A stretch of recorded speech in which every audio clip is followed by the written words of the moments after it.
Non, on vous entend. D'accord. Oui, ça, oui, merci.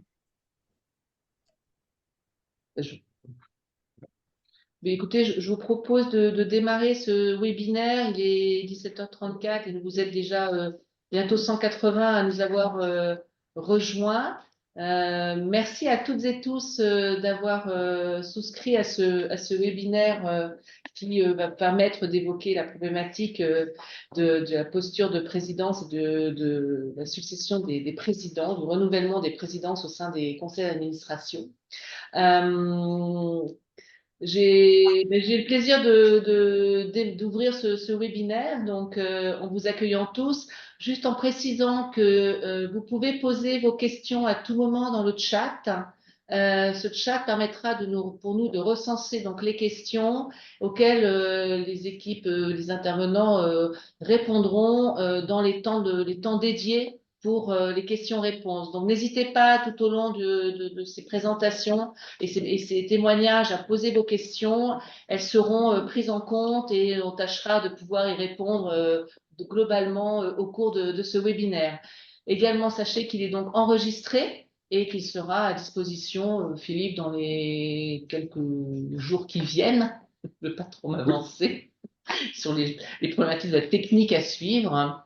Bienvenue donc à toutes et tous. Avant de passer la parole eh bien, à celles et ceux qui vont nourrir ce webinaire, eh bien, je souhaitais vous dire quelques mots sur Passerelle et compétences et pourquoi nous sommes là ce soir. Je suis donc Laurence Sarment, la présidente de l'association Passerelle et compétences. Pour celles et ceux qui ne nous connaîtraient pas très bien encore, nous avons 22 ans d'existence et nous sommes une association nationale qui a pour ambition d'aider les associations de solidarité à se structurer et à se renforcer, et ce, grâce à l'apport des compétences de bénévoles experts qui proposent leurs compétences à ces associations dans le cadre des missions qui nous sont présentées par les associations en recherche donc de problématiques à résoudre. Nous sommes une association de bénévoles principalement et d'une forte équipe bénévole de 300 bénévoles sur tout le territoire qui est appuyée par une petite équipe salariée qui est vraiment dans nos rouages indispensables au bon fonctionnement de notre équipe.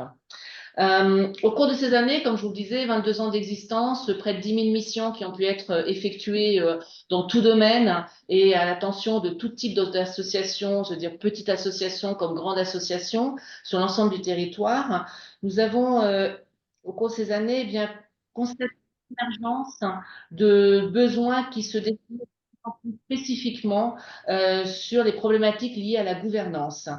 Et donc, c'est ainsi que, confronté à ces problématiques qui étaient beaucoup plus complexes peut-être que certaines missions auxquelles nous avions l'habitude de répondre, eh bien, s'est créé en 2020 ce que nous appelons aujourd'hui le programme bénévolat de gouvernance et qui est dédié à aider les conseils d'administration à se renouveler pour une meilleure diversification, une ouverture et d'avoir des conseils d'administration qui soient les plus à même à répondre aux problématiques des associations et à piloter les projets associatifs.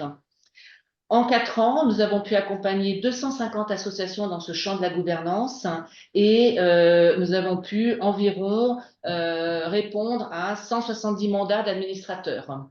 Euh, Dans ces missions de gouvernance, il s'avère qu'une mission sur 5 concerne la recherche de président ou de vice-président. Ce qui nous a également donc interpellés sur cette problématique encore plus particulière, encore plus pointue que le renouvellement du conseil d'administration dans son intégralité. Et donc, cela nous a amené d'une part à ce webinaire, où nous avons souhaité consacrer un temps de réflexion et de partage sur ces problématiques. Et également, j'ai le plaisir de vous annoncer la sortie imminente d'un guide pratique réalisé par l'équipe bénévolat de gouvernance. Donc, je remercie parce qu'elle agit vraiment au quotidien pour pouvoir vraiment faire avancer toutes ces différentes dynamiques et problématiques. Donc, un guide pratique qui se nomme Présidence d'association, comment faciliter la succession. Ce guide sera à destination de toutes et tous, bien sûr, et sera diffusé donc sous le contrôle de Philippe très prochainement, en ce moment même, vous voyez, comme quoi, voilà. Donc ce webinaire, je ne vais pas parler beaucoup plus longtemps parce que je pense qu'il est plus important d'écouter nos témoins, mais surtout avant donc de passer cette parole à nos groupes d'experts, si je puis dire, hein, eh bien je souhaite passer la parole à Yves Dérouville, puisque comme vous le savez, nous avons monté et construit ce webinaire en collaboration avec l'IDAF. Et donc, je cède la parole à Yves pour qu'il puisse lui aussi, en tant que président de l'IDAF, vous partager quelques mots de bienvenue. Yves, la parole est à vous. Merci Laurence Armand de nous avoir proposé ce tandem IDAF, passer les compétences IDAF, ce qui nous va très bien. Alors nous, je dirais en tant qu'institut des dirigeants d'associations et de fondations, la question qui se pose le plus souvent est ce que j'appellerais la relation conseil d'administration, président et équipe dirigeante. Bon, vous le savez, le secteur associatif, dans le secteur associatif, les enjeux de gouvernance sont particulièrement sensibles. Le secteur est naturellement exclusivement tourné vers le sens de la mission. Et du coup, les organisations juridiques qui sont très souples, avec une conséquence, une définition des responsabilités au sein des structures entre le président, le DG et le conseil, qui est souvent incomplète, insuffisante et pour ne pas dire vague. Ce qui veut dire que quand Laurence Armand a proposé que nous lancions ce webinaire, je lui ai dit passerait les compétences à une vision par le haut, nous on a presque une vision par le bas. Je ne fais qu'une demi-plaisanterie. L'IDAF, c'est 225 associations adhérentes avec plusieurs cercles, dont un cercle assez conséquent qui est le cercle des directeurs généraux, puis un cercle ressources humaines, un cercle finance, un cercle communication. Et nous avons beaucoup de remontées des DG sur le mode de fonctionnement qu'ils ont dans la relation dite le tandem, le duo, avec leur président. Et je crois que c'est important qu'on en parle aussi. Donc, pour répondre à la question qui n'est pas posée, mais que je vais poser quand même, c'est à quoi sert un président de CA, d'association ou de fondation? Même s'il ne s'agit pas de la même procédure de nomination, on a toujours une architecture classique entre le CA, le bureau, les DG, les directeurs et bien sûr salariés et bénévoles. À entendre nos DG, il existe plusieurs modèles qui se présentent, mais il n'y a pas de modèle parfait. Néanmoins, le président ne peut pas fonctionner autrement à entendre nos chers directeurs généraux qu'avec un bureau qui a un rôle charnière, on en parlera tout à l'heure bien entendu, mais qui n'est surtout pas un échelon hiérarchique. Le terme de hiérarchie devra être, je pense, employé à plusieurs reprises dans notre webinaire. Bon, voilà, le bureau, aux côtés du président que je suis, par exemple, a un rôle d'animation du conseil d'administration. Bon, vous connaissez les règles de fonctionnement d'un bureau, mais il y en a quelques-unes à rappeler. Il assure la bonne information sur la marche opérationnelle de la structure. Il sélectionne les sujets importants à débattre. Je dirais que le président du conseil d'administration, c'est une sorte d'animateur-producteur, comme on dit à la télévision. Il doit apporter des idées, donner des perspectives, tracer une ambition, valider une stratégie et exercer un rôle de contrôle de la bonne marche de l'association. Mais tout ça, je pense que nos grands spécialistes et nos invités en parleront avec beaucoup plus d'intelligence que moi. En ce qui concerne la posture du président, je voulais faire un tout petit encadré, pas trop long. Je pense qu'il a deux ou trois qualités à avoir, ou même quatre ou cinq. Un sens du collectif avant tout, un sens critique constructif et bienveillant, un recul et une hauteur de vue. Il doit savoir affirmer ses opinions sans s'imposer et donc avoir une écoute active. Voilà. C'est ce que souhaitent, je dirais, majoritairement nos dirigeants d'associations. C'est avant tout et avant toute chose, c'est d'établir un lien régulier, un échange régulier avec leur président, suivant le célèbre concept qu'ils aiment à appeler le binôme, le tandem, le duo. Et en tout cas, ils ne veulent jamais, au grand jamais, être gagnés par un sentiment de solitude. Là aussi, je pense qu'on en parlera tout à l'heure de la solitude du DG par rapport à son président ou son conseil d'administration. Et tout cela va être bien sûr exposé et débattu maintenant. Bien, alors nous allons passer au témoignage. Donc, je suis Alexandra Box, déléguée générale de l'IDAF. Tout d'abord, merci à toutes les personnes, donc tous les présidents qui viennent témoigner pendant ce webinaire. Donc, la séquence va être répartie, la première séquence répartie en deux questions. La première question est quel est pour vous le rôle d'un président d'association? Et la seconde, quelles sont les bonnes pratiques à mettre en place lorsque la charge de travail, la charge mentale est trop forte? Donc, je vais commencer par proposer à Anne Vernier de répondre à cette première question. Donc, quel est le rôle d'un président? Donc, Anne, vous êtes bénévole chez Passerelle et Compétences depuis 3 ans. Vous êtes membre de l'équipe bénévolat de compétences. Vous avez accompagné une quarantaine d'associations dans la transformation de leur conseil d'administration et la recherche de nouveaux administrateurs. Donc, la parole est à vous. Merci Alexandra. Oui, effectivement, je suis euh, membre de l'équipe bénévolat de gouvernance depuis 3 ans et dans ce cadre, j'ai accompagné pas mal d'associations. Pour répondre directement à votre question, ce qu'on voit, hein, c'est que dans beaucoup d'associations, le président a un rôle clé. En fait, c'est vraiment la personne centrale dans l'organisation et rien ne se fait sans lui. Ce rôle, il est au départ défini par les statuts.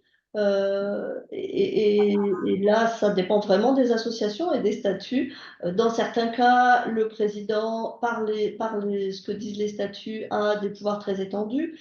Et dans d'autres cas, il ne peut pas décider, il ne peut rien décider sans avoir l'accord de son conseil d'administration. Mais si on essaie de globaliser un petit peu, on va dire qu'en général, le rôle du président, c'est d'abord d'être le garant du projet associatif, des valeurs de l'association, du fonctionnement des instances, Yves Desrouville le disait à l'instant, et aussi de la pérennité de l'association. Le président, c'est aussi lui qui est l'employeur, évidemment en présence de salariés et dans le cas où cette fonction n'est pas déléguée à un DG. Le président, c'est aussi lui qui donne l'impulsion stratégique au sein de l'association. Et puis en externe, c'est lui qui va représenter l'association, qui va être l'ambassadeur et la figure représentative de l'association. Et bien sûr, ce rôle, il peut être complètement différent d'une association à l'autre, selon la taille de la structure, selon les statuts, je l'ai déjà dit, mais aussi selon la personnalité du président. Et dans les rencontres qu'on fait chez Passerelle et Compétences, on voit beaucoup d'associations avec un président qui en fait beaucoup, parfois trop. Alors qu'il pourrait peut-être être simplement un animateur d'équipe, il devrait en tout cas pouvoir s'appuyer sur d'autres épaules, notamment sur son bureau, sur son conseil d'administration. Alors, pour être un peu provocatrice, je rappellerai que dans une association loi 1901, il n'y a pas d'obligation à avoir un président. La loi 1901 ne parle pas de président. Elle ne cite que ceux qui sont chargés de l'administration de l'association, c'est-à-dire de personnes physiques qui vont représenter la personne morale. Le président n'est pas obligatoire. On peut trouver d'autres moyens de travailler que d'avoir un président. Merci Anne pour votre éclairage, premier éclairage. Alors, nous allons passer à Patrick Barato.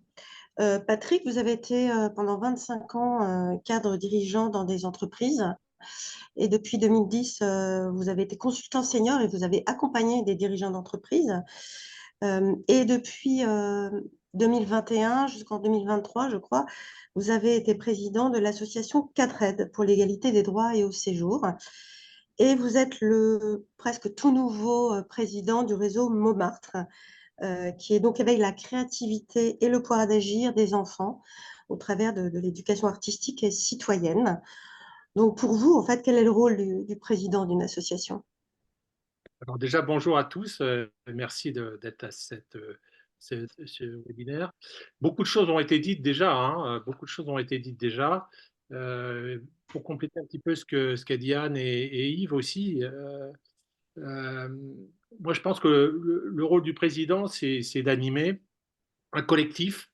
Alors à plusieurs étages, vous avez forcément un CA qui est un conseil d'administration composé d'administrateurs et d'un bureau.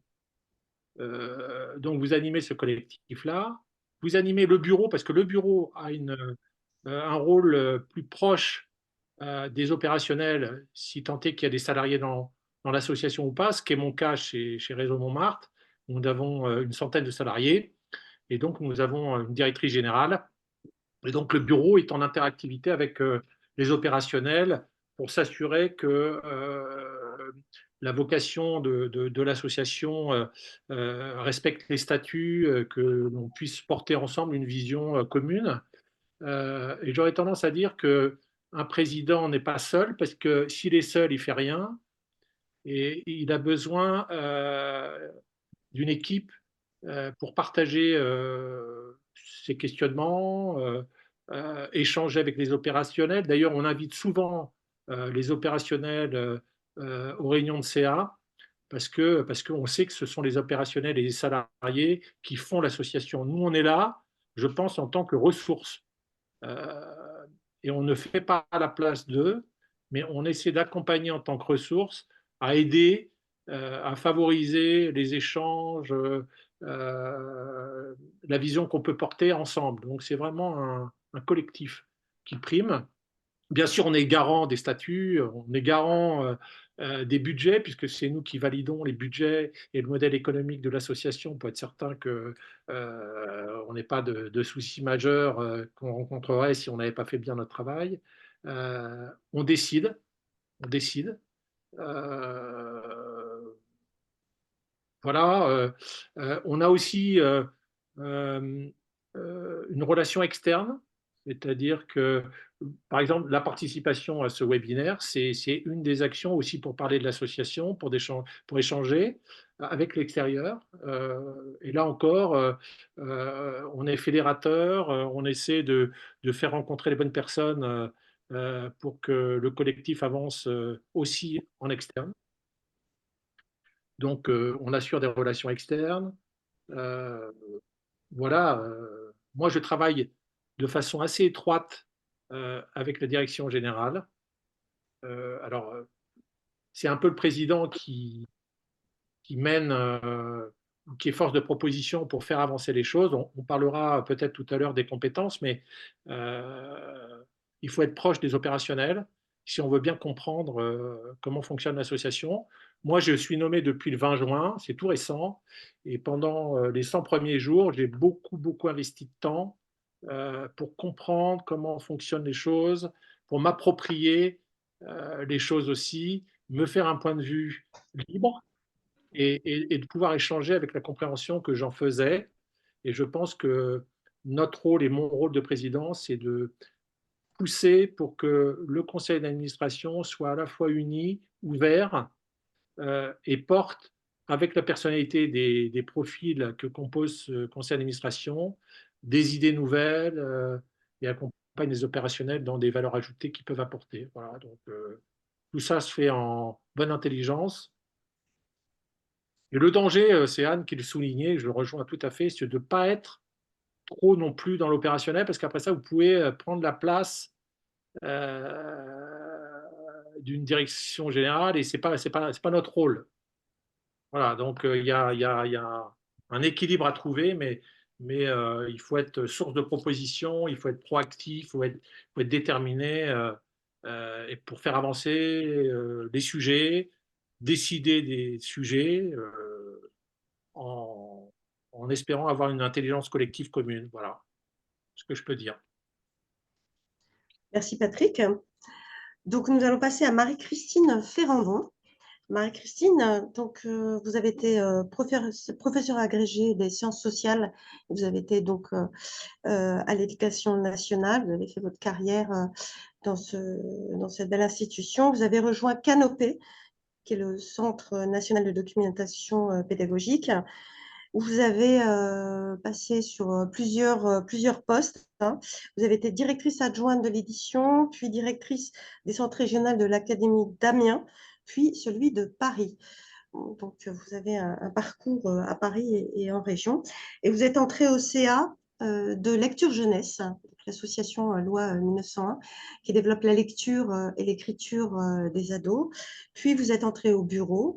Et puis, vous êtes devenue présidente de Lecture Jeunesse en 2017. Et donc, cette association favorise la réussite scolaire. Et donc, pour vous, quel est le rôle de présidente de cette association? Alors, je vais être assez proche de choses qui ont déjà été dites, et d'une certaine façon, tant mieux. mais je vais insister sur quelques points. Il a été question du président en tant que garant du projet associatif et je rajouterai le terme d'important de cohérence.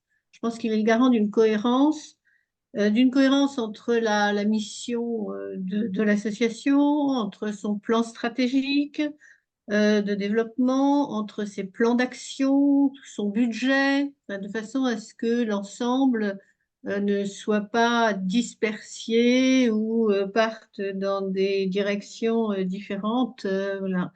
Il est garant aussi de la cohésion interne euh, à la fois au sein du bureau, très actif chez nous, entre le bureau, le conseil d'administration et la direction, avec la chance que l'on a à Lecture Jeunesse, c'est d'avoir eu de directrices extrêmement dynamiques au moment où je suis arrivée, et aujourd'hui une nouvelle directrice depuis 1 an également très dynamique, et nous formons un couple, je pense, qui fonctionne bien.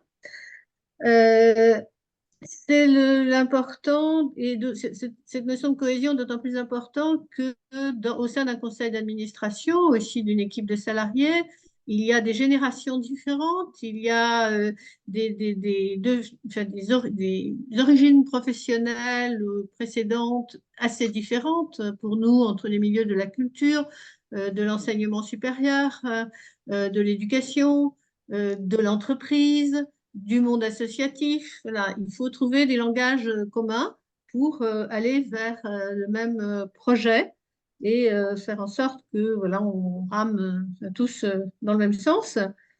Bon, il y a un rôle d'impulsion stratégique, et là, ça renvoie à la question du temps, parce qu'on est dans les temps de l'exécution, mais on est aussi dans la nécessité de se projeter et de se dire que sera l'association dans 1 an, dans 3 ans, dans 5 ans, sachant qu'après, il faut adapter.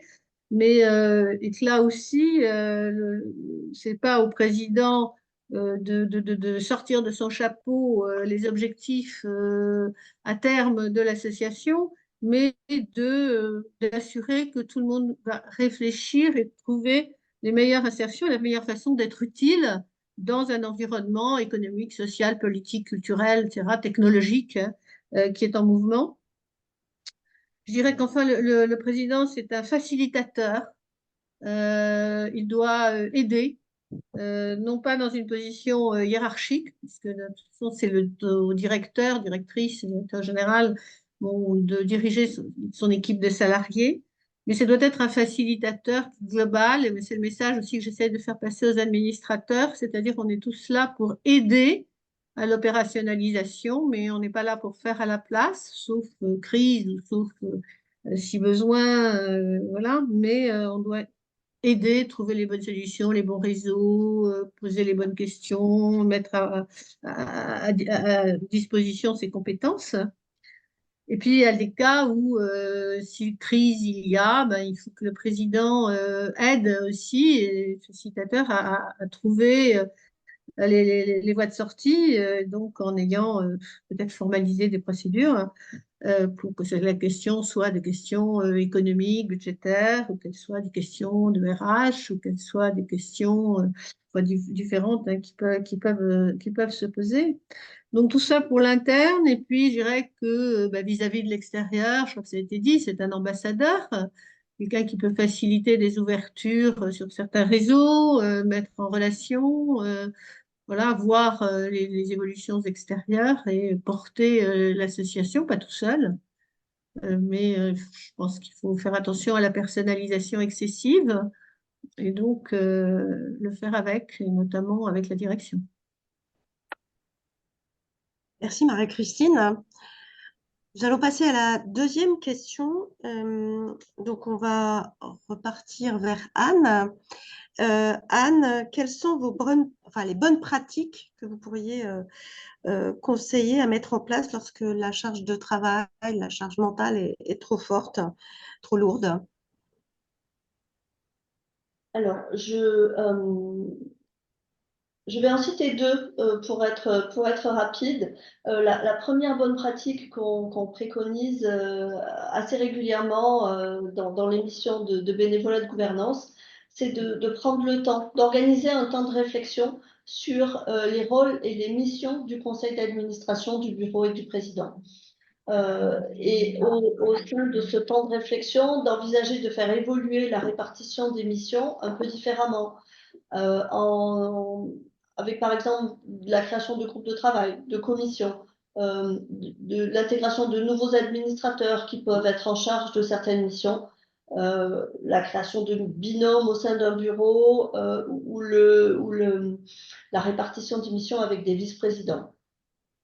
C'est le premier travail que nous faisons avec le programme bénévolat de gouvernance lorsqu'une association nous contacte pour l'aider à trouver son futur président.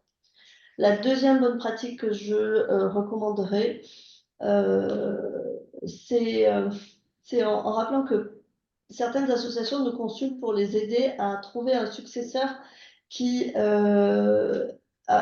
trouver un successeur à leur président qui est là depuis très longtemps. On a des associations qui, comme ça, viennent nous voir avec un président qui a fait 30 ans dans la même association. Et en fait, on constate que cela conduit assez régulièrement à l'épuisement de ce président et en parallèle à la démotivation et au désengagement des autres bénévoles, administrateurs ou membres du bureau autour de lui. Donc là, dans ces cas-là, moi je poserai très clairement la question de l'intérêt d'une limitation du nombre de mandats ou de la durée des mandats pour permettre à la fois un renouvellement plus ouvert et plus fréquent des administrateurs, des membres du bureau, et donc faciliter la succession du président. Merci Anne. Patrick, on revient vers vous. Quelles sont vos clés de succès et vos bonnes pratiques pour pallier cette charge de travail ou charge mentale d'un président? Je reviens au conseil d'administration. Moi, pour tout vous dire, quand je suis arrivé, j'ai fait venir un peu de sang neuf aussi parce qu'il y avait une demande de renouvellement d'administrateurs. Et j'ai cherché, dans le cadre de ces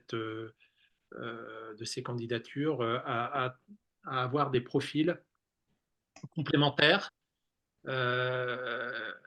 qui peuvent apporter dans leur mission qu'on peut leur confier de la valeur ajoutée selon leur expertise. Donc, si on a déjà un conseil d'administration qui est doté de profils complémentaires, c'est déjà une source qui répond à la problématique de surcharge parce que vous pouvez déléguer plus facilement des tâches aux administrateurs pour qu'ils vous secondent sur des sujets sur lesquels vous êtes déjà bien occupé. Et dans ces cas-là, vous leur donnez la délégation pour agir à votre place et remplir cette tâche-là. Bien sûr, selon la taille de l'association, idéalement, ce serait d'avoir un vice-président. Aujourd'hui, au Réseau Montmartre, il n'y a pas de vice-président, mais peut-être qu'à terme, il y en aura, parce que je crois beaucoup à la force du binôme. Président, vice-président, et il y a une surcharge, c'est le vice-président qui prend le relais. On peut avoir des absences en tant que président pour des raisons personnelles, professionnelles, si on est encore en activité. Et donc, ça me paraît important de pouvoir créer un binôme. S'il n'y a pas le vice-président, ça peut être un binôme plus serré avec le trésorier ou la secrétaire, ou avec un des membres du conseil d'administration selon son appétence. Voilà, donc délégation, bien sûr. On a créé des comités aussi pour permettre de concentrer la réflexion sur des sujets spécifiques selon les besoins, notamment pour la préparation des budgets 2025. On a un comité où participent à la fois la direction générale, un ou deux administrateurs, le président, la trésorière, pour faire avancer les budgets et bien préparer les budgets 2025, par exemple. Mais on a aussi un comité pour la communication. Comment on va communiquer en 2025 en interne, en externe. Là, on a des comités spécifiques qui travaillent sur un sujet qui est bien déterminé et ça nous fait gagner beaucoup de temps. Et puis, je mets aussi en place pour le suivi du modèle économique, de nos budgets des tableaux de bord. C'est plus compliqué parce que ça nécessite peut-être une gymnastique d'esprit que n'ont pas forcément les comptables, parce que ça vient un peu de l'entreprise. C'est d'avoir des tableaux de bord de suivi que l'on partage ensemble et sur lequel on se comprend bien sur les chiffres, sur les données qu'on peut récupérer. Donc, avoir des tableaux de bord, 2-3 tableaux de bord de suivi qui nous facilitent grandement la tâche, plutôt que d'aller pêcher l'information qu'on a du mal à retrouver. Là, si on a un tableau de bord qui est partagé, ben, au moins on est tout de suite opérationnel et on a l'information de façon partagée et compréhensible par tout le monde. Donc voilà, délégation, comité, vice-présidence, tableau de bord. Beaucoup de choses ont été dites aussi. Voilà, moi je prône la délégation parce que, encore une fois, je ne détiens pas la science infuse et j'accepte la critique dès lors qu'elle est constructive et positive. Et moi, je crois beaucoup à l'intelligence collective, donc voilà. Merci Patrick. Marie-Christine, Alors, votre encore une conseil? fois, je m'inscris dans la continuité. Je dirais, travailler en équipe, c'est-à-dire on n'est pas seul. Donc ça, c'est important tout le temps, quand il n'y a pas particulièrement de difficultés, mais évidemment encore plus si on a surmonté une difficulté quelconque. Que le bureau, la direction, ça doit être une équipe, enfin CA, bureau, direction, euh, avec une certaine formalisation, c'est-à-dire que les réunions de bureau, par exemple, qu'elles soient régulières, programmées, préparées, de façon à déboucher sur des décisions et que ces décisions soient suivies, qui évite de perdre à la fois du temps, de l'énergie et voilà, de dysfonctionner, mais ce qui n'exclut pas la souplesse et la disponibilité, puisque tout n'est pas réglé en bureau, en réunion de bureau, mais il existe tous les moyens aujourd'hui de communication rapide et donc s'en saisir, être bien équipé, outillé de ce point de vue pour voilà, avoir une liberté de ton, de parole, qui permet que toute question est audible, d'où qu'elle vienne, et que toute question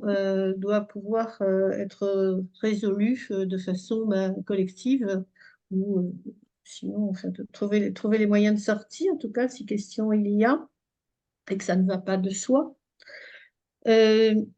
Une formalisation des procédures.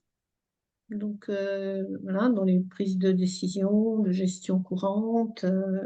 Voilà, donc, on a effectivement, nous, beaucoup bénéficié de l'accompagnement IDEAS pour aller à la labellisation IDEAS et de la mise en place de tableaux de bord, de suivi, de documents, enfin, de façon à ce que ce soit plus fluide et plus arrêté, mais tout en gardant la souplesse et la disponibilité. Ça, je pense que c'est important. Faire confiance, partant du principe que les gens que nous recrutons en tant que salariés ou que nous recherchons comme bénévoles sont des personnes qui viennent donner du temps, de la disponibilité, de leur force de travail, mais que ce sont des personnes compétentes. Donc, beaucoup confiance et possibilité de délégation.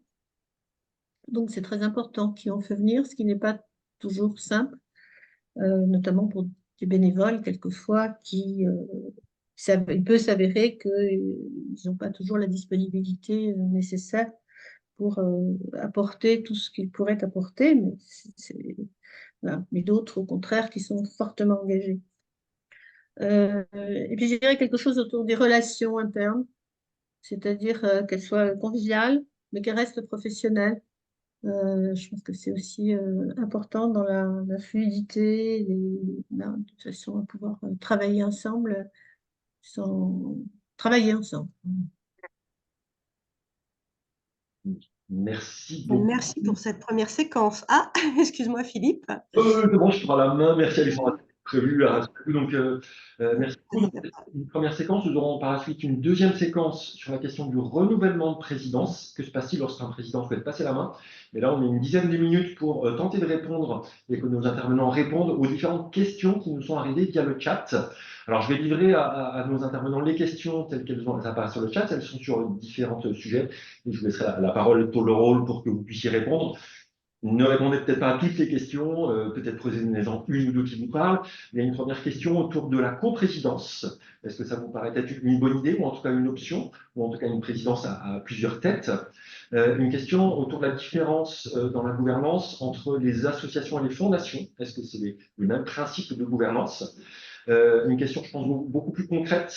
Comment faire pour mobiliser le collectif? On entend beaucoup parler du travail collectif, mais très concrètement, comment faire pour à la fois mobiliser le conseil d'administration, mais aussi faire en sorte que des bénévoles de l'association rejoignent le conseil d'administration? Comment les mobiliser? Quelques questions sur les petites associations. C'est vrai qu'on a eu des témoignages d'associations avec des directions ou des délégués généraux, mais comment est-ce que cela se passe dans les petites associations sans salariés ou alors avec un ou deux salariés? Et enfin, il y a quelques questions, je pense pour Anne, autour du nombre de mandats maximum lorsque l'on limite, mais aussi la question, le corollaire. Limiter, ça peut être une bonne pratique, mais que se passe-t-il si à la fin des mandats, il n'y a personne pour prendre la suite? Voilà, donc les questions du chat, on a une dizaine de minutes pour essayer d'y répondre. Je ne sais pas à qui je passe la parole en premier, peut-être Anne? Oui, je vais... Alors, concernant la durée, le nombre de mandats, c'était ça la question, nombre de mandats, durée des mandats. En fait, il n'y a pas de réponse standard, c'est à définir en fonction de chaque association. Normalement, si c'est une décision, ça peut être inscrit dans les statuts. C'est toujours modifiable, bien sûr, si vous le souhaitez. Voilà. Enfin, tous les cas sont possibles. Le président qui a un mandat d'1 an ou le président qui a un mandat de 5 ans ou de 3 ans est renouvelable plusieurs fois. Ma seule recommandation, c'est d'essayer de faire en sorte qu'un président, un administrateur ne soit pas là à vie dans l'association. Et ensuite, il y avait des questions sur la motivation. Tu disais, Philippe, sur l'aspect comment motiver des bénévoles qui ont une implication, un engagement opérationnel, comment les motiver à devenir administrateurs ou à prendre des responsabilités au sein des instances de gouvernance. Moi, je dirais que la première chose, c'est peut-être se demander pourquoi il n'y a pas d'envie chez ces bénévoles de venir au sein des instances. Est-ce que le fonctionnement du conseil d'administration des instances est assez intéressant, donne envie à ces bénévoles de venir participer? On voit quand même beaucoup de conseils d'administration où les membres ne sont là que pour lever la main et valider des décisions qui ont été prises ailleurs. C'est pas très motivant. Et en même temps, dans beaucoup d'associations, les bénévoles qui s'engagent pour faire pour remplir l'action qui est au cœur de l'association, ils ne sont pas venus pour prendre des responsabilités. Donc peut-être qu'il faut aussi penser à rechercher des bénévoles, non pas pour remplir les missions de l'association, mais pour prendre ses responsabilités au sein des instances de gouvernance. Aller rechercher spécifiquement ce profil de bénévole-là, plutôt que d'aller chercher un bénévole qui est d'abord en opérationnel et ensuite prendre des responsabilités. Voilà, il y a peut-être ces questions à se poser. Merci. Peut-être Marie-Christine voilà, sur les différentes questions, peut-être, voilà, je sais pas, laquelle vous parle le plus. Alors, on n'a pas abordé la question de la coprésidence, peut-être aussi la question de la mobilisation du conseil d'administration. Je ne sais pas si vous avez quelques mots à nous dire sur le sujet. Comment garder ces administrateurs motivés et mobilisés? Alors, effectivement, la difficulté, c'est que le conseil d'administration ne soit pas une chambre d'enregistrement, puisqu'on est bien obligé de faire passer au conseil d'administration les budgets, les rapports d'activité, enfin tous les documents qui sont obligatoires, hein, disons, et qui, de fait, sont préparés par la direction et le bureau. Donc, au sein du conseil d'administration, je distinguerai le bureau, qui est une émanation, en fait, c'est 3-4 personnes qui sont elles-mêmes du conseil d'administration, et puis d'autres administrateurs qui ne sont pas membres du bureau, qui sont peut-être un tout petit peu plus éloignés, mais ça dépend desquels. Voilà, donc c'est pas, je suis pas sûre, enfin moi j'ai pas trouvé la recette miracle non plus, puisque de conseil d'administration, il y a des personnes nouvelles qui ont pu rentrer, qui rentrent avec des motivations elles-mêmes différentes, plus ou moins passionnées par la cause, le fond de l'affaire, en l'occurrence les questions d'éducation, d'accès des jeunes à la culture, etc. Et puis d'autres qui sont plus mobilisés sur des questions de développement de l'association, de changement d'échelle, de transformation du modèle économique. Voilà. Donc, il faut arriver à faire vivre un petit peu ces approches différentes, ces intérêts différents. Voilà, donc je ne suis pas sûre qu'il y a une recette miracle, si ce n'est s'assurer peut-être le plus, et moi c'est quelque chose sur lequel j'ai vraiment envie d'insister maintenant, c'est que les uns et les autres viennent avec persuadés que l'association elle-même est importante et que ça mérite voilà, de se remuer pour qu'elle avance dans le bon sens, et puis de bien cerner la nature des apports des uns et des autres, quoi, de façon assez concrète, tout en faisant attention, comme vous le disiez tout à l'heure, c'est-à-dire que les administrateurs ne se substituent pas aux salariés, mais sont là pour les aider, les appuyer, leur ouvrir les portes, enfin, etc. Voilà, donc c'est des équilibres. Moi, je pense que ce sont des équilibres qui sont tout le temps en train de changer dans des associations, parce on est quand même avec des bénévoles du côté des administrateurs, et on est avec des salariés de l'autre côté. Et il faut trouver, voilà, je ne suis pas sûre qu'on ait atteint un jour, à un moment donné, le bon équilibre parfait, mais c'est un cheminement. Enfin, c'est quelque chose qui se fait aussi en marchant. Et peut-être notre troisième intervenant, Patrick, peut-être sur les différentes questions de nos participants et spectateurs. Il y en avait plusieurs, donc vas-y, n'hésite pas. Sur la partie motivation, par exemple? Oui, par exemple. Alors moi, je pense que c'est un peu une démarche personnelle, mais je crois que la cause de l'association en fait partie de l'envie de rejoindre une association plutôt qu'une autre. Il faut que la cause vous parle. Moi, quand j'ai rejoint le réseau Montmartre, l'éducation par l'art, dès le plus jeune âge, ça m'a parlé parce que j'avais des enfants, un qui était dyslexique et l'autre qui était hyperactive, et ils ont réussi grâce au théâtre et au chant, par exemple. Donc ça m'a tout de suite parlé.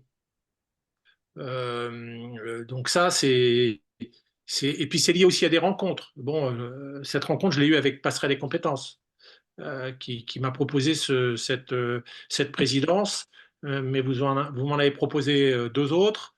C'est celle qui m'a le plus parlé. Donc bon, c'est déjà avant tout une démarche personnelle. C'est aussi avoir un peu le temps, parce que ça demande du temps. Il faut être disponible à ce moment-là. Moi, j'ai la chance d'être en fin de carrière, donc j'avais la possibilité de me rendre disponible 2 à 3 jours par semaine, mais c'est pas le cas de tout le monde. Donc, si vous n'êtes pas disponible, il ne faut pas s'engager, parce que je ne vois pas l'intérêt. Mais si vous dites oui, il faut au moins assurer un minimum de présence, parce que c'est du temps. C'est du temps, l'engagement, c'est du temps. Donc, il faut accepter aussi d'être disponible. Est-ce que je suis disponible ou est-ce que je ne le suis pas? Ça, c'est une question qu'on doit se poser. Et la motivation, elle est beaucoup liée, elle est un peu intuitive, personnelle. Elle est liée au profil du président, de ce qu'il incarne, de la façon dont il souhaite mener les discussions. Moi, je sais que j'ai un management très participatif, et c'est le collectif qui doit décider. Bien sûr qu'après, il faut décider une fois qu'on a convenu, qu'on a été d'accord sur les choses, mais il faut que la parole se libère, que les initiatives soient possibles, les échecs aussi. Tout ça contribue au fait qu'on a envie de vous suivre ou pas. Et moi, j'ai souvent d'ailleurs une déformation professionnelle, c'est de faire en sorte que les équipes ne soient plus dans l'intention, mais dans l'adhésion. Mais c'est valable aussi pour un président. Vous avez des présidents qui sont dans l'intention, je vais faire ci, je vais faire ça, et au final, ils ne font pas. On est là pour agir, pour faire. Mais il faut accepter aussi que le collectif adhère, parce qu'encore une fois, tout seul, vous n'êtes rien. Voilà, donc c'est avant tout une démarche personnelle, mais c'est aussi une question d'incarner une vision. Moi, je travaille beaucoup sur 2017 déjà, parce que je veux embarquer les équipes, non pas en ayant la tête dans le guidon 2025-2025, mais essayer de se projeter à 3 ans. Et là, vous embarquez une équipe qui se dit, mais finalement, on va participer à cette vision. Et ça donne envie de suivre une gouvernance qui se projette à 3 ans. Et donc, on va mettre en place toutes les actions pour faire ce que l'on dit de faire. Il faut avoir une parole qui fait que les gens adhèrent si vous tenez l'engagement de votre parole. Voilà. Intention, adhésion, c'est quelque chose que je me fixe. Et puis après, il faut définir des feuilles de route pour essayer d'avoir les idées claires sur la façon dont on veut nous s'imposer aussi une feuille de route pour y voir clair et ne pas trop dévier de sa trajectoire. Merci Patrick, et je passerai juste la parole à Yves. Alors, nous sommes relancés sur la question de la coprésidence. Donc, je vais peut-être voilà, laisser nos intervenants bien réfléchir afin qu'on y réponde dans la deuxième séquence de questions-réponses sur la question de la coprésidence, parce qu'on parlera justement de la succession. Est-ce que la mise en place d'une coprésidence peut être une option dans le cadre d'un renouvellement de présidence, et de façon plus globale, est-ce que ça peut être une bonne idée? Et avant de passer à la seconde phase, je passe la parole à Yves. Ah, on ne l'entend pas, Yves.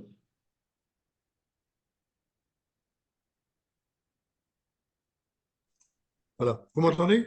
Oui. Oui, je disais à l'IDAF, on n'a pas un vice-président, mais deux.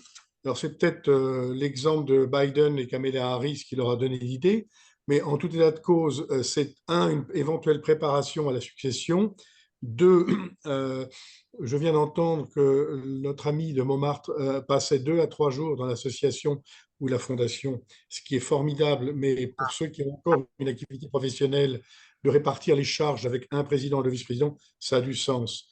La seconde question, c'est ne pas faire de confusion entre le vieillissement des membres du conseil d'administration et la durée des mandats. On peut considérer qu'on est encore jeune, beau et intelligent jusqu'à 80 ans et plus, parce que je crois qu'il y a encore des membres du Conseil constitutionnel qui ont plus de 80 ans.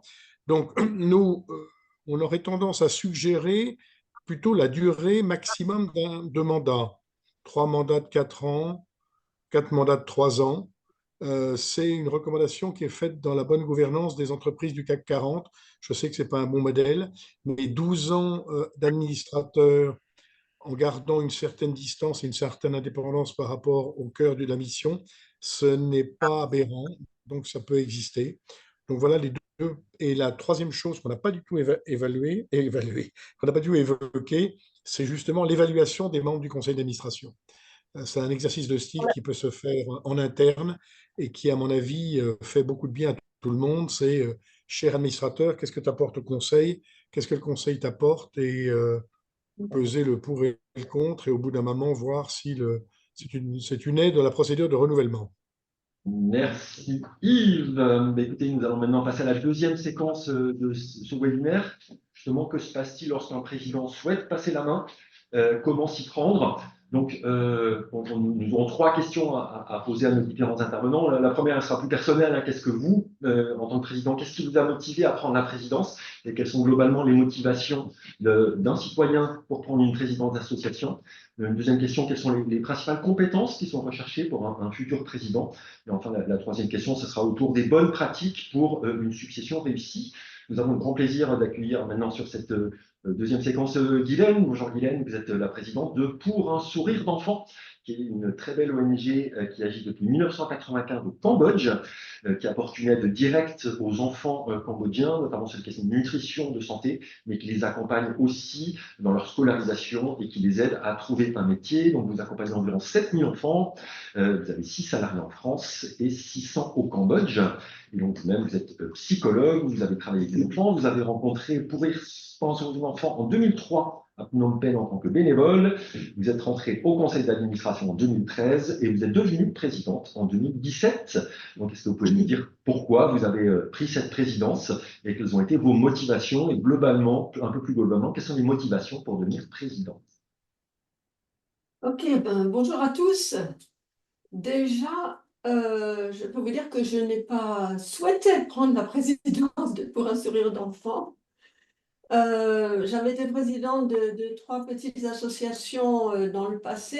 Là, c'était différent. C'était des associations pour 2 d'entre elles que j'avais créées. Donc, la motivation était d'accompagner le développement de ces associations et jusqu'à que quelqu'un d'autre prenne le relais. Là, à PSE, j'étais au CA depuis 2013, j'étais vice-présidente. Et le président, en 2016, le conseil d'administration, à la veille de l'Assemblée générale annuelle, m'a demandé si j'accepterais de prendre la suite du président sortant. Alors je leur ai dit, attendez, moi je n'ai pas les compétences de gestion, les présidents précédents avaient tous, ils arrivaient tous de l'entreprise ou de la finance. Moi, mon profil me faisait que j'étais proche et que je suis toujours proche du cœur de la mission, l'éducation, le social. Mais la gestion d'une grosse association comme ça, je leur ai dit, écoutez, OK, dans un an, si nous créons le poste de secrétaire général. Et donc, on est parti sur cette base-là. Donc, la motivation, donc à ce moment-là, c'était plutôt prudence, mais bon, créer un poste. Et c'est ce qui s'est passé. Nous avons recruté un garçon formidable et avec qui voilà, nous travaillons en binôme. Maintenant, pour répondre à la deuxième partie de la question, les motivations. Bon, au début, j'avoue que j'ai été très heureuse qu'on m'invite à devenir présidente de PSE.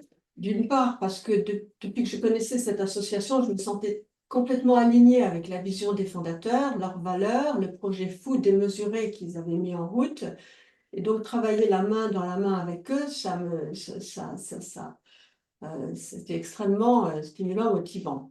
D'ailleurs, j'ai arrêté de travailler à ce moment-là sans calculer mes trimestres de retraite, tellement j'étais heureuse de rejoindre cette association.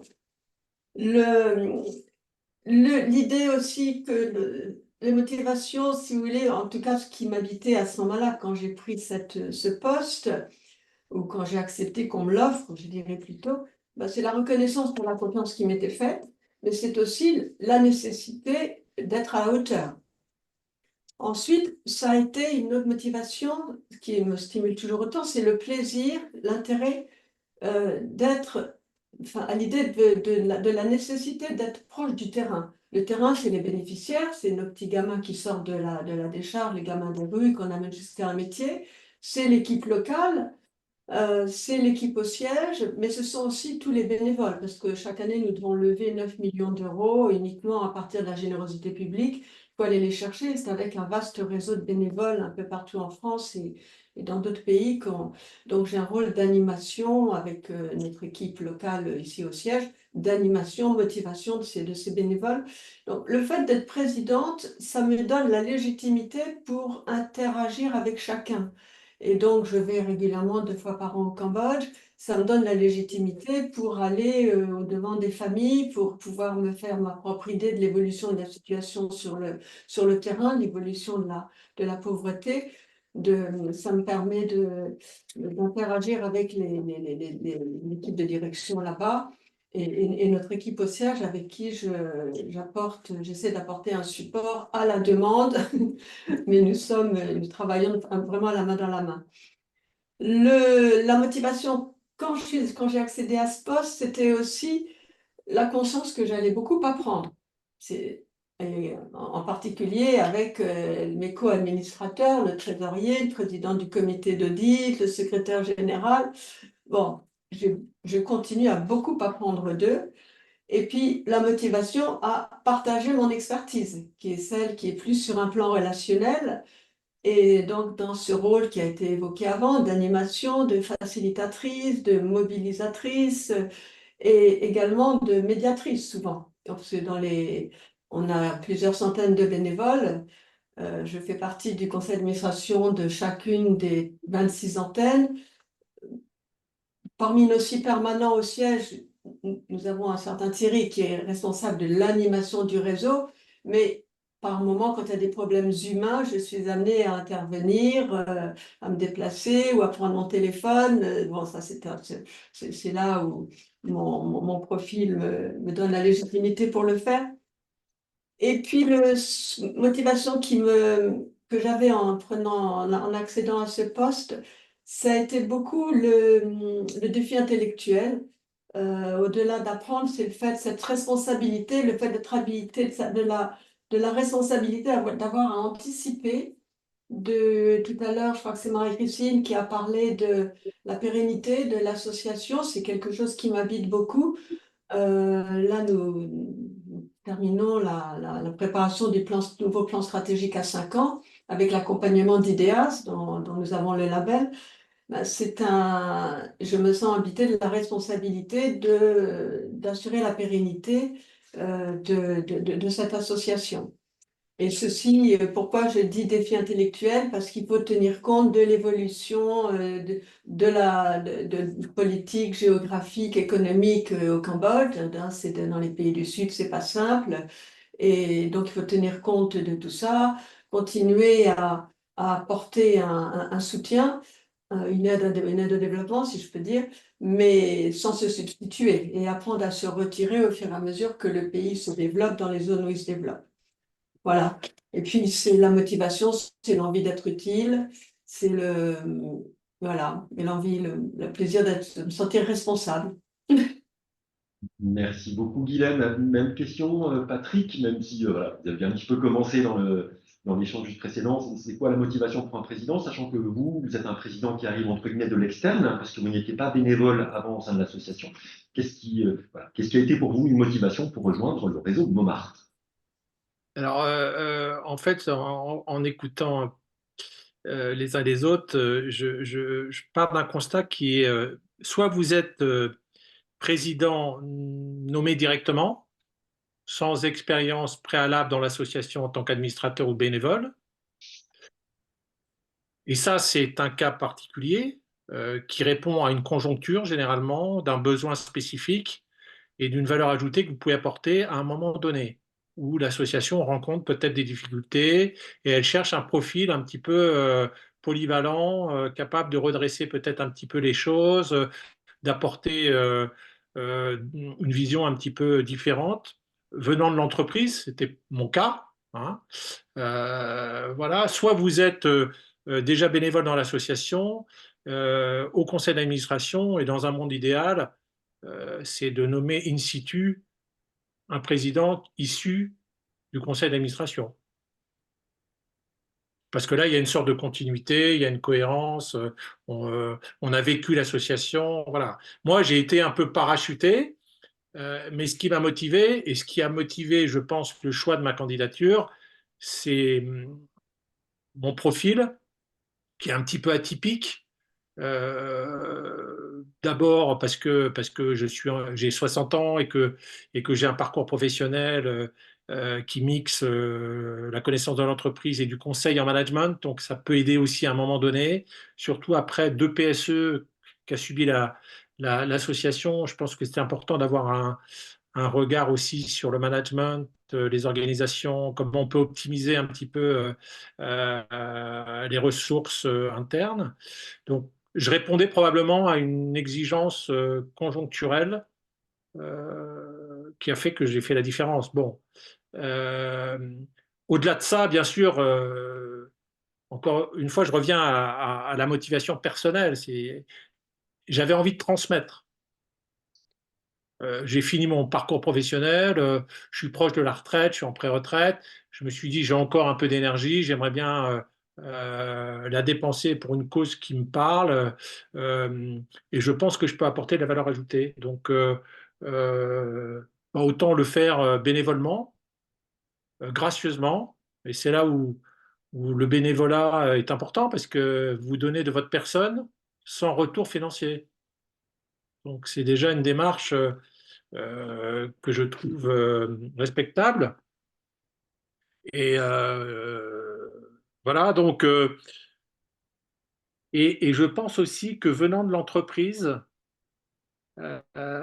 et voyant la difficulté des associations qui existent depuis plus de 20 ans, ce n'est pas le cas des jeunes associations, mais celles qui ont une expérience de quelques années déjà, elles se heurtent à des difficultés budgétaires qui font que soit elles ne se sont pas renouvelées en temps et en heure et elles subissent les lois du marché, qui fait qu'elles sont fragilisées d'un point de vue budgétaire.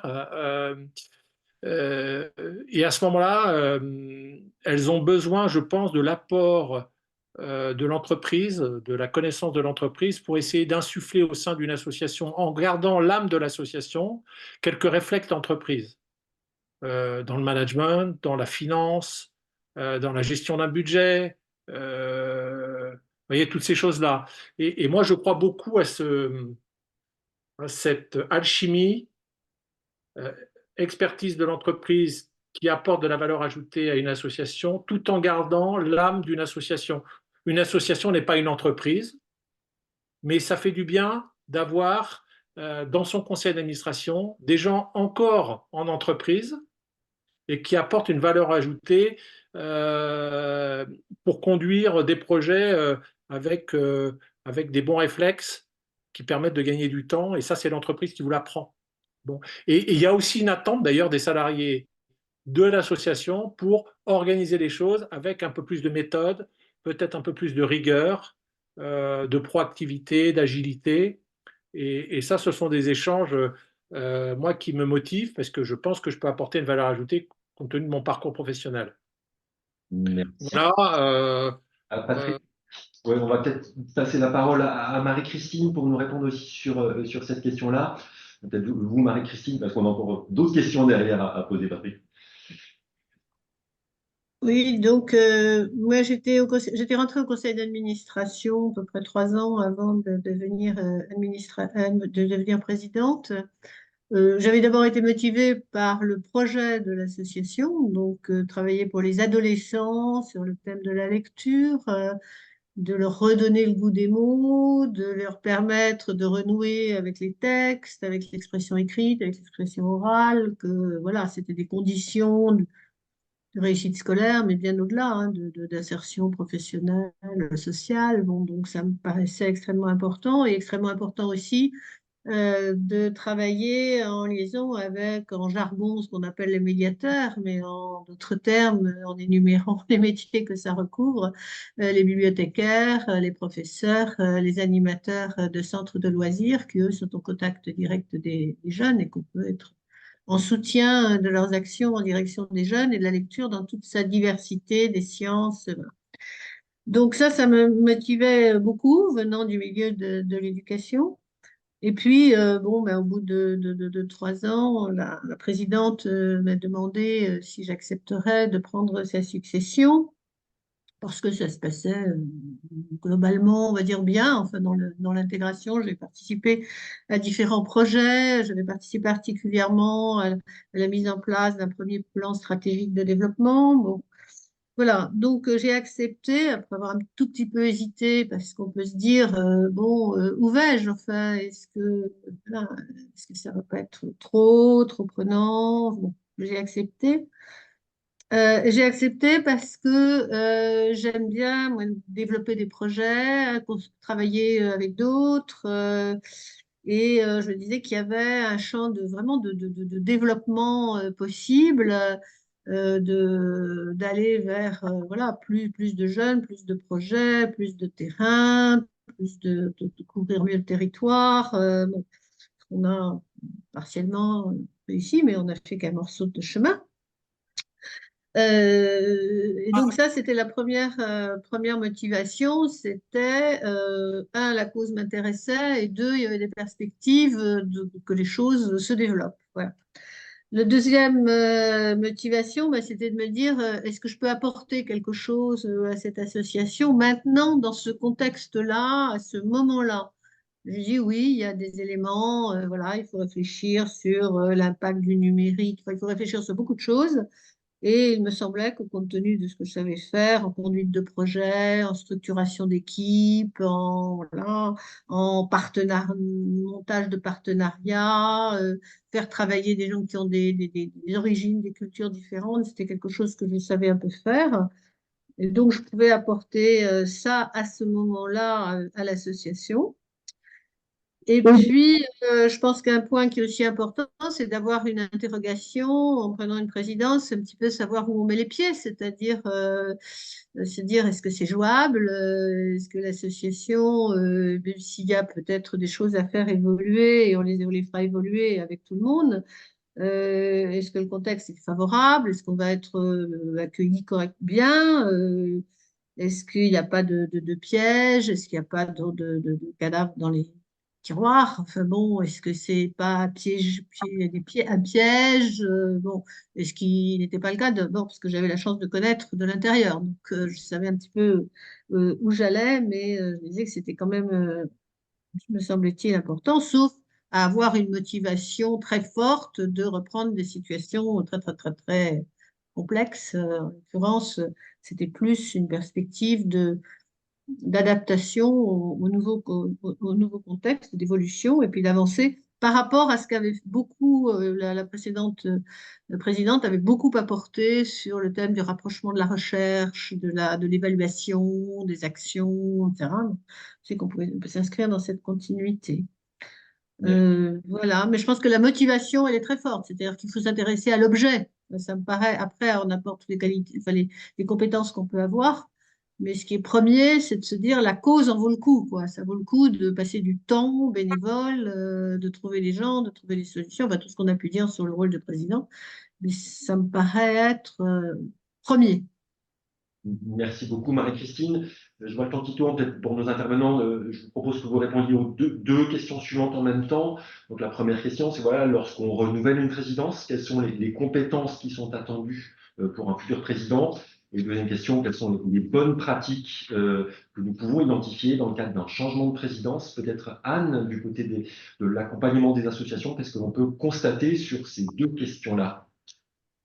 Alors, sur les compétences recherchées, je veux dire que souvent les associations nous contactent, elles nous demandent un bénévole d'abord qui dispose d'une grande disponibilité. Mais ensuite, elles ajoutent qu'il faut que ça soit un super manager et un véritable leader, quelqu'un qui est à la fois un arbitre et un meneur d'hommes. Il faut aussi que ça soit un super gestionnaire. Et qui soit aussi visionnaire et défricheur. Ça doit être quelqu'un qui sait être à l'écoute, mais qui est également charismatique. Alors nous, quand on accumule tout ça, on a l'habitude de dire que c'est chercher le mouton à cinq pattes. Parce qu'en fait, cumuler toutes ces qualités dans un seul profil, ça semble assez irréaliste. Donc, on engage les associations dans ces cas-là à prioriser leurs demandes, leurs recherches de profil en fonction des besoins actuels de l'association, essayer de rechercher une particularité qui va correspondre aux enjeux actuels, et puis compléter ce profil du président, de la présidente par d'autres personnalités autour qui vont apporter les compétences que le président ou la présidente n'aura pas. Et c'est en fait pour cela que nous recommandons souvent, dans les recherches de futurs présidents, d'intégrer plusieurs bénévoles au conseil d'administration ou au bureau, des bénévoles qui vont avoir des profils complémentaires et qui pourront finalement assumer l'ensemble des missions. Et sur la deuxième question, les bonnes pratiques pour une succession réussie, je dirais, c'est simple. Pour nous, c'est l'anticipation. Rechercher un président, ça prend du temps. Nous, on compte entre 6 et 12 mois pour trouver un futur président, sans compter les délais d'intégration. Je parle vraiment de recherche. Pour nous, le meilleur président, c'est celui qui vient de l'interne, qui connaît déjà l'association. Donc pour moi, la meilleure bonne pratique, c'est d'intégrer régulièrement de nouveaux administrateurs aux profils différents, complémentaires et qui pourront éventuellement demain se positionner comme président. Et c'est ce que nous faisons avec le programme bénévolat de gouvernance. Merci beaucoup. Anne, peut-être voilà, sur ces deux questions, Patrick, quels sont voilà, vous venez de rejoindre la présidence de Momar, quelles étaient un peu les compétences qui étaient attendues pour le futur président et surtout quelles sont les bonnes pratiques pour une succession réussie? Alors, beaucoup de choses ont été dites encore là. Donc, moi, je crois beaucoup à la polyvalence, c'est-à-dire avoir une expérience professionnelle qui vous permet d'avoir un vernis un peu sur tout, notamment sur la partie finance aussi, parce que je pense qu'il y a des équilibres budgétaires parfois un peu fragiles, des modèles économiques à repenser. Donc, c'est important d'avoir des compétences à la fois opérationnelles et financières et de gestion d'entreprise pour animer un collectif, encore une fois, qui est un conseil d'administration un peu spécifique. Donc, la polyvalence, bon, je crois qu'il faut aussi être déterminé. Euh, euh, on est une locomotive, hein, donc on n'a pas le droit si on s'engage, de baisser les bras. Donc, être déterminé me paraît être une belle compétence. Il faut aussi faire preuve d'écoute, d'empathie pour comprendre les signaux faibles qu'il peut y avoir et sur lesquels il faut prêter une attention particulière parce que ça peut très vite poser des problèmes d'organisation. Donc, moi, par exemple, une semaine après ma nomination, j'ai souhaité rencontrer individuellement tous les membres du CODIR pour comprendre, qu'ils m'expliquent leur travail et pour me faire une idée un petit peu de la façon dont ils sont organisés. Donc ça a permis d'ouvrir la discussion. Euh, je pense aussi qu'il faut être proactif, il ne faut pas attendre qu'on nous sollicite, mais il faut solliciter les gens selon les sujets que vous souhaitez traiter. Donc, il faut être proactif, aller au-devant des autres. L'agilité aussi me paraît essentielle. Ne pas s'enfermer dans un modèle euh, qui ne serait pas assez ouvert. Et moi, je crois beaucoup à l'agilité, la capacité à se remettre en question, se dire on faisait comme ça, mais pourquoi pas essayer autre chose. Tout ça dans l'échange. Voilà, donc l'agilité. Et puis la dernière chose qui me paraît importante, c'est la pédagogie. Donner du sens à ce qu'on fait. Parfois, on agit un peu par répétition de choses que l'on fait, qu'on ne fait pas forcément bien. Et ça me paraît important d'expliquer les enjeux, la vision, pourquoi on veut aller chercher tel objectif, toujours pour faire en sorte que les gens adhèrent et ne soient pas que dans l'intention. Euh, voilà ce qui me paraît bien. Et puis une dernière chose, c'est d'être conciliant aussi, c'est-à-dire il faut s'adapter et être capable aussi de lâcher certaines choses pour aller dans le sens des besoins exprimés par les salariés, donc être un peu souple, mais déterminé et ferme dans l'axe sur lequel on doit aligner tout le monde pour aller défendre la même vision. Voilà. Merci. Peut-être une ou deux bonnes pratiques pour une succession réussie, Patrick? Alors, les bonnes pratiques, on l'a dit, on l'a suffisamment souligné. Je pense que c'est l'anticipation. Ça, pour moi, mais c'est valable pour tout, hein, l'anticipation des budgets, l'anticipation des organisations et encore plus l'anticipation de sa succession. Euh, et moi, je sais que ça prend du temps, minimum 12 mois, ça me paraît évident, voire plus. Donc, soit vous avez nommé un vice-président qui naturellement a la légitimité pour reprendre le poste, soit vous n'en avez pas. Dans ces cas-là, il faut détecter au sein du conseil d'administration les nouveaux entrants ou ceux qui souhaitent rester. Est-ce qu'ils ont envie de reprendre une présidence avec ce que ça implique derrière? Et dans ces cas-là, les préparer pour que vous puissiez transmettre sur la durée et pas de façon précipitée les choses pour que ce soit fait en cohérence et en cohésion. Avec de la communication, bien sûr, pour transmettre le flambeau. Donc voilà, c'est d'anticiper soit avec une vice-présidence, soit avec la montée en compétences in situ d'un membre du conseil d'administration pour prendre votre succession. Moi, je sais que les personnes que j'ai recrutées, j'avais déjà dans mon esprit l'idée de me dire, est-ce que éventuellement une de ces personnes qui arrive pourrait éventuellement prendre ma succession à terme. Et je rejoins ce qui a été dit. Je crois que le mandat d'un président ne doit pas excéder 4-5 ans. Parce qu'après, on s'use, si on s'implique, on s'engage, on s'use. Et puis, je pense que c'est sain de renouveler des profils qui sont liés soit à des conjonctures, on l'a dit tout à l'heure, je l'ai dit tout à l'heure. Et voilà, donc, comme il faut 1 an pour préparer sa succession, bah, j'ai un peu de temps, mais il faut l'inscrire dans la perspective de se dire on n'est pas éternel et on ne sera pas éternel. Voilà. Merci Patrick. On passe la parole à notre dernière intervenante avant de passer aux questions-réponses. Guylaine, voilà, sur ces 2 questions, voilà, les compétences du futur président et les bonnes pratiques dans le cadre d'un changement de président. Ok, ok. Ben, les compétences, je vois, il y a 2 choses, il y a la personnalité et les compétences. Mais là, pour un poste de président, ben, les 2 sont entremêlés et ça va dépendre un petit peu de qui est au bureau, parce que de ce qui a été dit sur la nécessité d'avoir des profils complémentaires, c'est très important. Et en tout cas, il est clair qu'il faut que le futur président soit parfaitement aligné avec les valeurs, la vision de l'association, et puis qu'il ait une passion, une véritable envie qui le motive.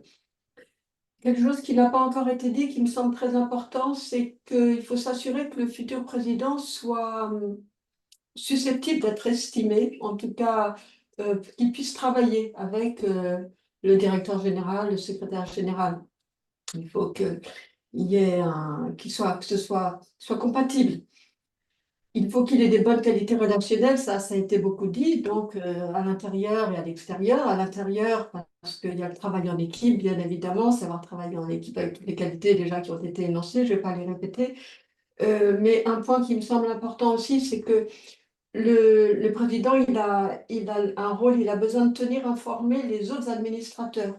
C'est une bonne façon de les maintenir motivés, mobilisés, de pouvoir, parce que quelquefois on oublie quand on travaille, quand on est en lien direct avec moi, avec la directrice générale au Cambodge, le secrétaire général ici, j'oublie par moment de tenir au courant en dehors des réunions les administrateurs, il faut y penser.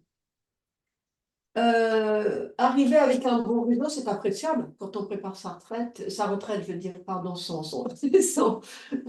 succession. Choisir quelqu'un qui a une aisance relationnelle, certes, mais aussi qui a un bon réseau, ça aide. Il faut que ce soit quelqu'un qui soit respectueux du rôle de chacun. Donc, tout à l'heure, il a été dit, le fait de formaliser les rôles de chacun dans l'association, c'est important. Et donc, le président doit veiller à ne pas faire d'ingérence. Donc, c'est important que les rôles soient bien définis. Marie-Christine évoquait les procédures souvent qui aident. Donc, sans verser dans trop le milieu entreprise. Le milieu entreprise, le milieu associatif, c'est pas la même chose. Donc, trouver le bon niveau. Donc, quelqu'un qui sache voilà, rester à sa place de président sans faire d'ingérence. Il faut bien évidemment que ce soit quelqu'un qui ait le sens des responsabilités, parce qu'in fine, le président est responsable.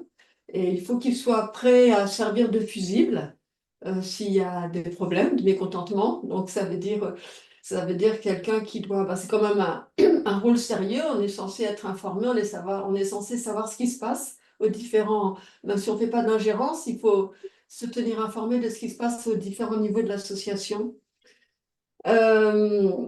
Et puis, voilà, je ne vais pas redire, c'est des choses qui ont été dites. Bon, il faut avoir du temps quand on choisit voilà, certainement.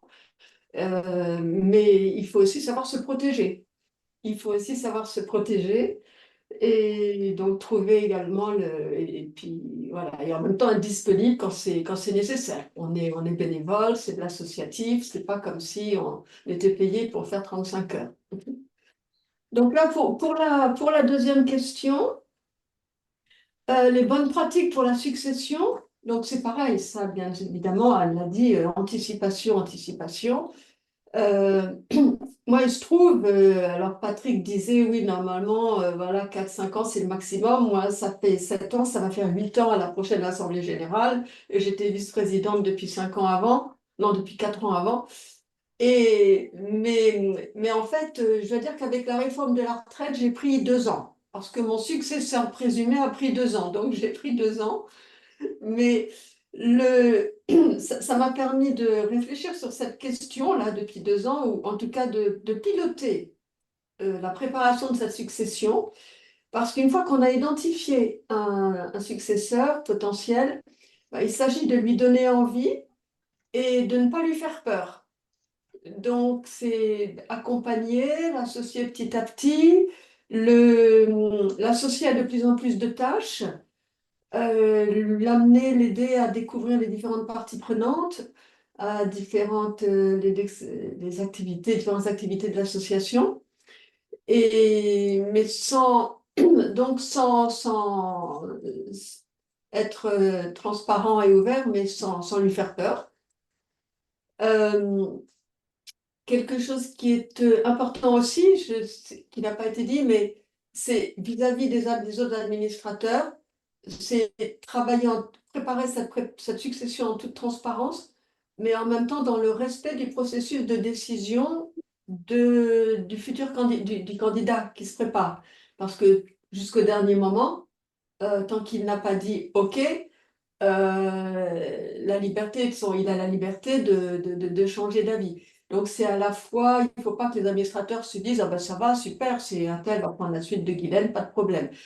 Non, donc, et ça veut dire aussi qu'il faut prévoir un joker ou des jokers au cas où la personne pressentie avec laquelle on travaille depuis 1 an, voire 2, dans mon cas, s'il se disait ben non finalement, puis entre-temps il a eu des petits-enfants et de plus en plus de petits-enfants, ou peut-être il peut y avoir un problème de santé. Donc il faut prévoir des jokers au sein de l'association et en dehors. Ça nous ramène à la constitution du CA, avoir des profils complémentaires, intergénérationnels, et également, et je m'arrêterai là-dessus, une dernière chose, c'est que prévoir peut-être un président, d'ailleurs, enfin, chez nous, la personne qui est présumée, elle a un profil très différent du mien, donc c'est prévoir une réorganisation de la distribution des rôles et des tâches au sein du CA et enfin, au sein des bureaux surtout, en fonction du profil du nouveau président. Forcément, il y a une répartition, un partage des rôles au sein du bureau qui est différent en fonction du profil des uns et des autres. Voilà, je m'arrête là. Merci à tous et toutes pour vos témoignages. C'est vraiment très intéressant et on voit quelques commentaires, questions dans le chat. On va essayer de pouvoir vous poser, moi je dirais 3 questions à vous qui intervenez. La première question qui me semble assez intéressante, c'est quel équilibre entre le sang neuf qu'on peut faire venir dans un CA et ceux qui restent et peuvent transmettre eh bien, l'image, le projet associatif de l'association, vraiment cet équilibre. On a entendu notamment Patrick sur son profil issu de l'entreprise, qui est fort riche, et notamment sur les méthodes. La deuxième question, ça serait, c'est intéressant, comment résister à chercher un président successeur à sa propre image. Voilà. Et la troisième question, je trouverais intéressante aussi à développer, c'est des conseils pour des petites associations qui sont sans salariés, et qui donc doivent trouver des successeurs, voilà, sans doute avec quelques difficultés. Voilà. Et il y a d'autres questions qui apparaissent sans doute évidemment, mais est-ce que voilà, je ne sais pas, après à vous de choisir dans quel ordre, vous pouvez tenter de répondre à ces 3 questions.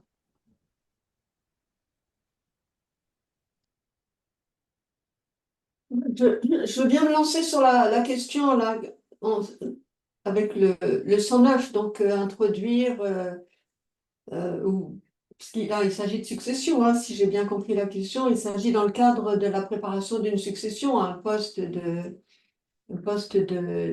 président. Au poste de trésorier, moins crucial, parce qu'un trésorier, c'est des finances, c'est des chiffres, voilà, puis il est dans le bureau. Et effectivement, le poste de président, euh, il faut, je pense, s'assurer, en tout cas, que la personne a particulièrement les, les traits de personnalité nécessaires pour être sûr qu'il sera accepté par tout le monde, qu'il aura un fit avec les uns et les autres et qu'il pourra rentrer, adhérer aux valeurs et à l'ADN, si je peux dire, de l'association. Donc, dans ces cas-là, il faut tout de même avoir, il y a une période un petit peu d'observation. C'est le rôle du président, je pense, dans le respect de la personne, de travailler en amont pour voilà, tester la motivation et tester ces différents paramètres, je pense. Si je peux rebondir sur cette question-là, sur la question de l'équilibre entre assurer la continuité et avoir un renouvellement du conseil d'administration, du bureau, du président, je dirais que nous, les associations qui viennent nous voir chez Passerelle et Compétences, ont clairement une difficulté à assurer le renouvellement. La continuité est assurée plus facilement que le renouvellement et donc on intervient plus souvent pour gérer cette problématique-là que celle de la continuité. Donc on est des ardents défenseurs du renouvellement régulier des membres du conseil d'administration. Et ensuite, il y avait une question sur les petites associations. Enfin, les petites, je mets des guillemets, hein, des associations sans salariés, ou avec une organisation moins importante. Je dirais que sur le principe, c'est la même chose. Parce qu'en fait, les missions du conseil d'administration et du président sont globalement les mêmes. La difficulté, c'est que ces bénévoles-là sont souvent obligés d'avoir une implication opérationnelle plus importante parce qu'en fait, il n'y a pas de salariés sur lesquels s'appuyer.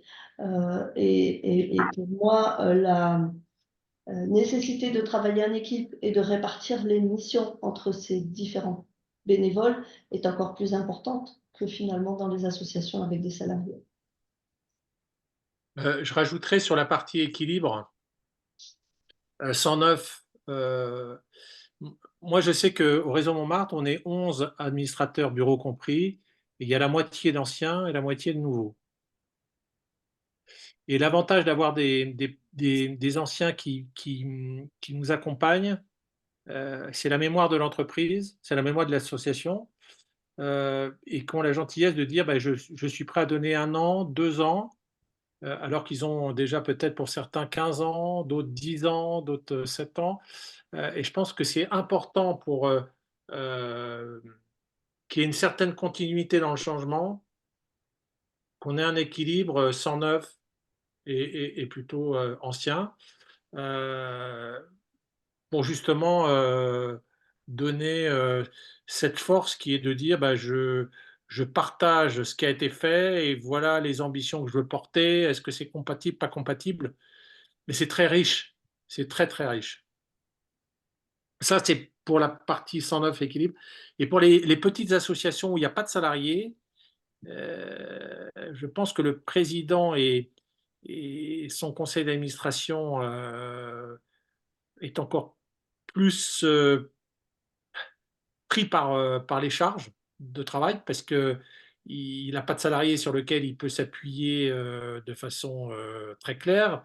Gérer que des bénévoles, il faut souvent être un peu plus présent pour pouvoir maintenir un niveau d'assiduité, de compréhension des choses. Donc, il faut être très clair dans la vision que vous souhaitez que les bénévoles portent avec des tâches bien définies, parce qu'autrement, s'il n'y a que des bénévoles, peut-être que les uns se marchent un peu sur les pieds et que c'est compliqué. Donc, si j'ai un message à faire passer, c'est si vous êtes président d'une association sans salariés, il faut être encore plus disponible Mm.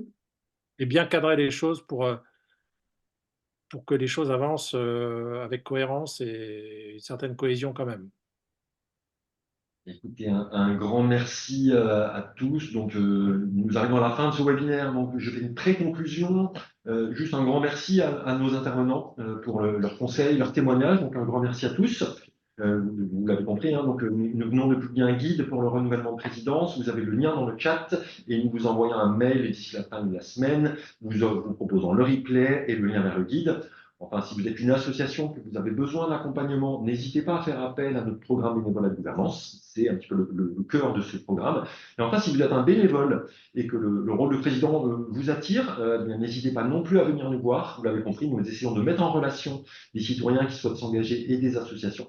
Donc, si un mandat de président vous intéresse, n'hésitez pas à venir nous voir. Nous en cherchons pour certaines de nos associations partenaires. Et voilà, et je vais passer la parole à Yves pour la conclusion de ce webinaire. Écoutez, merci pour aller droit au but et être rapide puisqu'il est 19h04 et qu'il faut respecter les horaires. Nous, côté IDAF, on a un petit peu à l'image de ce que fait Passerelle des compétences avec beaucoup de talent, on va créer un petit cercle des présidents, car je ne sais pas si vous le savez, mais tous les ans, nous organisons une soirée dite du tandem et du duo président-directeur général, où deux associations viennent présenter leur mode de fonctionnement devant une assistance ébahie de voir des tandems qui marchent et qui fonctionnent très bien. Là, notre cercle président va démarrer 2025. Ça sera à la fois une chambre d'écoute et peut-être un relais vers Passerelle des compétences pour les présidents qui se posent des questions sur leur succession ou des conseils d'administration qui se posent les mêmes questions. Voilà. Merci en tout cas à Laurence Armand de cette belle soirée et à tous ceux qui ont tenu le choc pendant 1h34, 35. Ce fut intéressant et je remercie encore une talentueuse présidente qui nous aide beaucoup dans nos démarches, qui est Guylaine Dufour. Merci Guylaine. Merci à tous. Merci à tous.